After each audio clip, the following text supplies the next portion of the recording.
C'est en double que Jean-Pierre et Yann prendront le départ de la Transat Jacques Vabre le 5 novembre prochain. C'est donc l'occasion de s'intéresser à la vie à bord de Saint-Michel-Virbac pour ces deux skippers.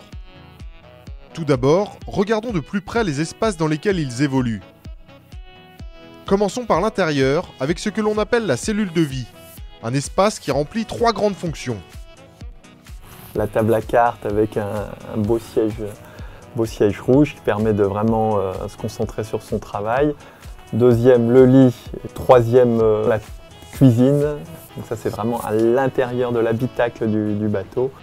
L'autre espace important sur le bateau, c'est ce que l'on appelle le cockpit. Le cockpit, c'est un espace de manœuvre, c'est là où on va retrouver toutes les principales manœuvres qui vont pouvoir nous permettre d'utiliser le bateau, border, choquer, régler. Il est moitié dehors, moitié dedans. C'est un endroit où on ne peut pas s'y déplacer sans être vraiment ciré parce qu'il y a encore un peu d'humidité et pas mal de vent.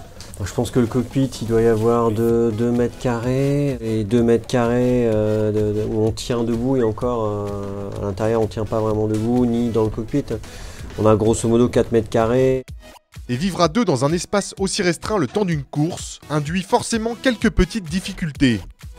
Je crois que la principale difficulté, c'est de faire attention à l'autre et de respecter justement, d'essayer que chacun trouve sa petite zone de confort, sa petite vie privée. Il y a une petite pochette de chaque côté de la descente du bateau. Ça va être notre espace réservé dans lequel on va pouvoir mettre nos petits effets personnels. Sous les bannettes de gauche et droite, on a chacun un petit rangement pour mettre ses polaires, ses petits trucs à l'abri. Finalement, on passe très peu de temps à deux. Dans le lit, il n'y a qu'une place. Devant la table à cartes, il n'y a qu'une place.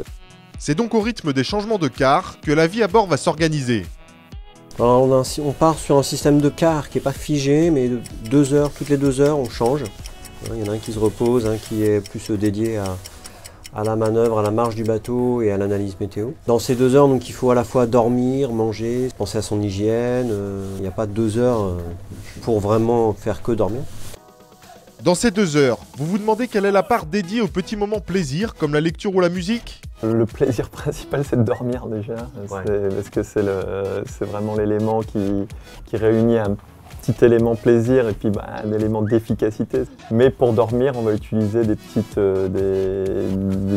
portes d'entrée qui font effectivement la lecture, un casque. Mais bon, on n'est pas là pour venir lire des bouquins en pleine mer, c'est pas l'objet. Si Jean-Pierre et Yann vont fonctionner de façon similaire et exécuter les mêmes tâches à tour de rôle, il y a bien un domaine où il existe une légère différence. La cuisine, c'est un secteur où il y a une différence claire. Yann est plus avec une casserole, faire revenir les mets. Moi, je suis plus avec de l'eau, bain-marie. Et en ce qui concerne les points communs, le point commun, c'est qu'on aime la vitesse, les choses bien faites et la gagne. Ça je peux vous dire que c'est des valeurs qu'on partage.